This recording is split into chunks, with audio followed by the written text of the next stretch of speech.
スバルフォレスター2025年スノボ冬シーズンへ。フォレスターが活躍する時期に近づいてきましたね。暖冬だった2024年の冬、2020年2月の富士店スノーリゾートで昔の思い出話とフォレスターのいい点を語っています。ちょうどここから話し始めた理由はですね、ここ景色いいんですよね。ちょうど中央道から外れて今川口方面に向かってるんですけど、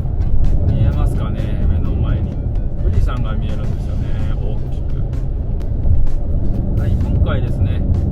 富士店スノーリゾートに向かってます。引き続きですね、新しく購入したブリヂストンの DMV3 スタッドレスタイヤですね、試しに行くって形ですね。メインはスノボなんですけど、今年2023年から2024年にかけてですね、暖冬で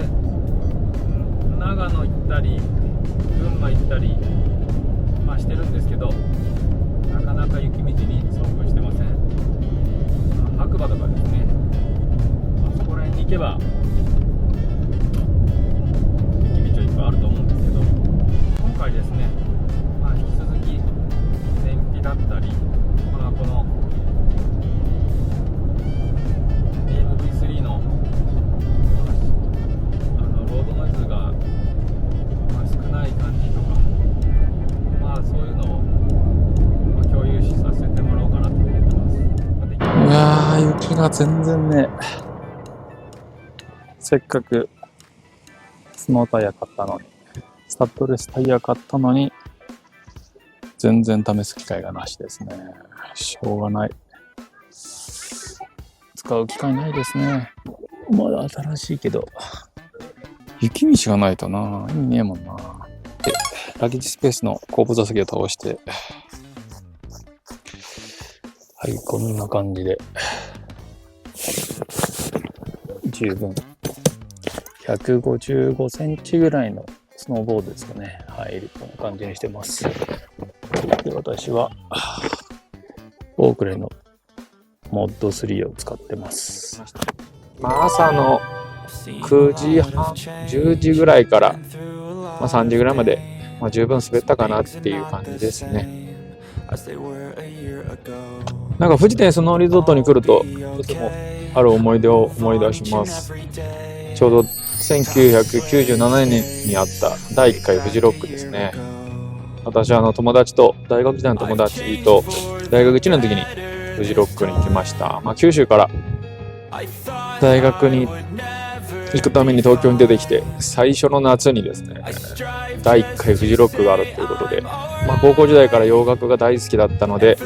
フーファイターズやレイジャー・アゲンスト・マシーンにCD も出ると。で、日本勢だとその日はイエモンが出たんですけど、そういう形で2日目にはグリーンデーやウィーザー、布袋さんとかですね、結構面白いフェスティバルになるってことで、第1回なんでね、伝説となったんですけど、友達と行ったんですよね。ただ第1回は結構、1回目っていうことで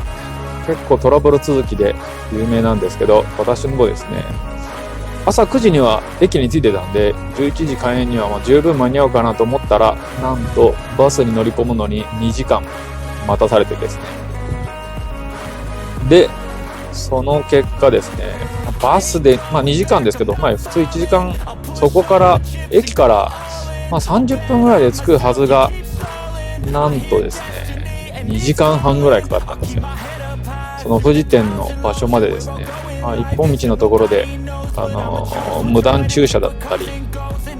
そういうのでなかなかバスが進まずですね、大渋滞を起こしたせいで、なんと到着がすごい遅れました。で、私が到着した時にはちょうどハイローズが始まろうとしてたところなので、私はハイローズから見たって感じですね。で、フジロックは初めてのライブだったので、最初どんな形で自分が盛り上がるのかなって思ってたんですけど、ハイローズの時はですね、そんなに好きじゃないっていうのもあって、自分の、中でそんなに盛り上がり、どう盛り上がっていいか分からず、群衆の中で漂うみたいな、そんな感じだったんですよ。ただですね、いざ次のハイローズの次がフーファイターズだったんですけど、私ニルバーナが大好きなので、ニルバーナのドラマーのデイブ・グロールがフーファイターズを結成してセカンドアルバムを引っ提げて、確か2回目の来日だったと思うんですよね、そのフジロックが。でそして第1曲のワインドアップが鳴った瞬間ですね、自分の脳みそのリミッターが外れてものすごい盛り上がりましたね。台風が実は近づいてて大雨の中やったんで、カッパ着てたんですけど、カッパがすぐ破れで、もう前の方に行くんで、将棋倒しがあったりと、すごい大変でしたけど楽しかった。それでライブが大好きになったんですよね。その後レイジアゲンストマシンの時に、次がレイジアゲンストマシンだったんですけど、フーファイターズでも疲れきてたんで、しかも寒いし雨に濡れまくってですね、無理かなと思ったんですけど、レイジアゲンストマシンの音が鳴った瞬間、またやべえな、かっこいいなっていう感じでですね、盛り上がったという感じでした。その後ですね、自分はメインステージからセカンドステージに移ってエイペックスツインとか見ながら、ちょっと戻ってイエモンがやってたんでイエモンをちょっと見て、ただイエモンがですね、なんかフジロックにちょっとその時会ってなかったんですよね。なんてかっていうと、女の子がキャーキャーキャーキャー言ってですね、他のバンドの時は男どもがガーキャーキャーキャー、本当にすごい土星が響き渡る感じだったんですけど、イエモンの時だけはなんか女性のキャーキャーキャーキャーっていう声が響いてて、ちょっと浮いてる感じはしましたね、その当時で。満を持してレッチリだったんですけど、台風の風と雨ですごくてですね、会場ももう、山に来る格好で来てない人もいっぱいいて、しかもずっと雨に濡れてたんで、結構観客も満身創痍でですね、音楽を楽しむんだけど結構生命の危機に陥ってる女の子とかもいたりですね、ちょっと結構地獄、後方の方だと地獄絵図でですね、20分ぐらいしてもう終わったんですよね。良かったですけど、ちょっと不完全燃焼で終わったんですけど、自分とかそこで野宿するつもりだったんで、実は朝までそこにいたんですよね。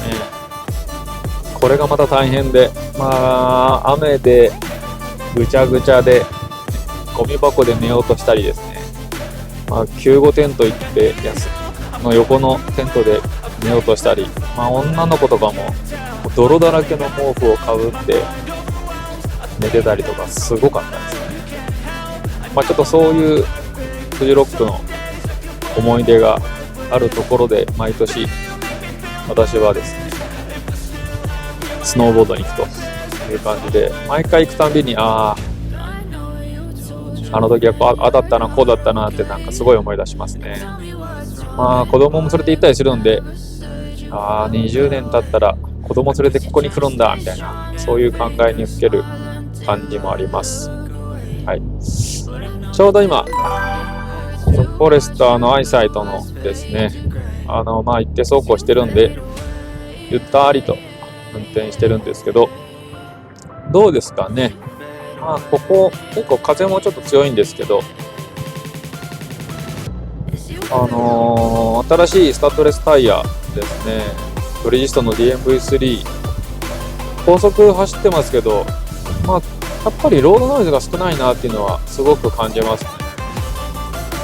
毎回長野に行った時の高速道路でも思いましたし、いつも走ってた、ここの高速道路ですね、そこでもやっぱり前のスタッドレス、トヨタイヤのスタッドレスより全然静かだなっていうのはすごく思います。ちょっと帰りはやっぱりスノボしたんで、そんなに飛ばさずですね、ゆったりと、帰りたい時にはやっぱこのアイサイトですよね。スキーとかスノボをする人はこの自動運転の技術が開発されて、アイサイトとかですね、他のメーカーも自動運転がどんどん標準装備されるようになって、すごくやっぱ助かりますよね。スキースノボするとやっぱり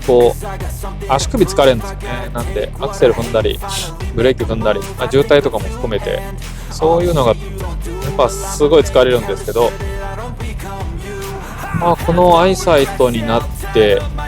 半減どころか結構帰りの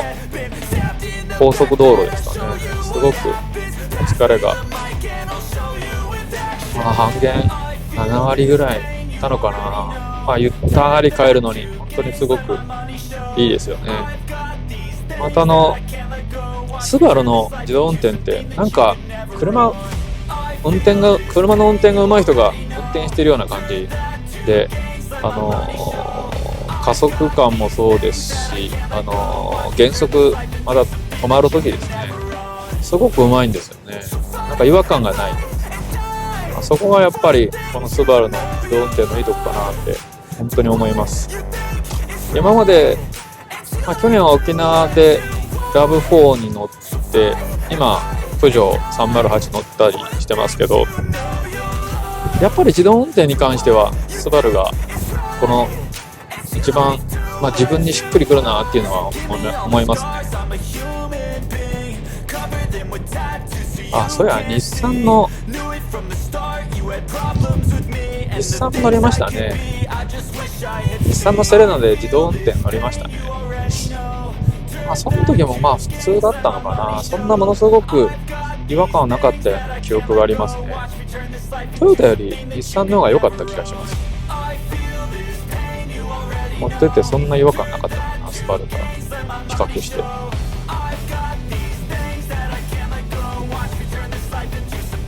本当にゆったり帰るのに自動運転いいっすよね。で、私は今ちょうど今リンキンパークがなってんな。ちょっとやっぱ聞きたいんで、ここら辺で動画を終えたいと思います。だいたいやっぱ高速道路の時には結構音量上げて洋楽を聴きまくるので、盛り上がりながら帰っていきたいと思います。私はフォレスターの動画、そしてこの新型308の動画、またキャンプ、スノボといった趣味の動画や生活スタイルの動画を作っています。気に入ってくれたらチャンネル登録をよろしくお願いします。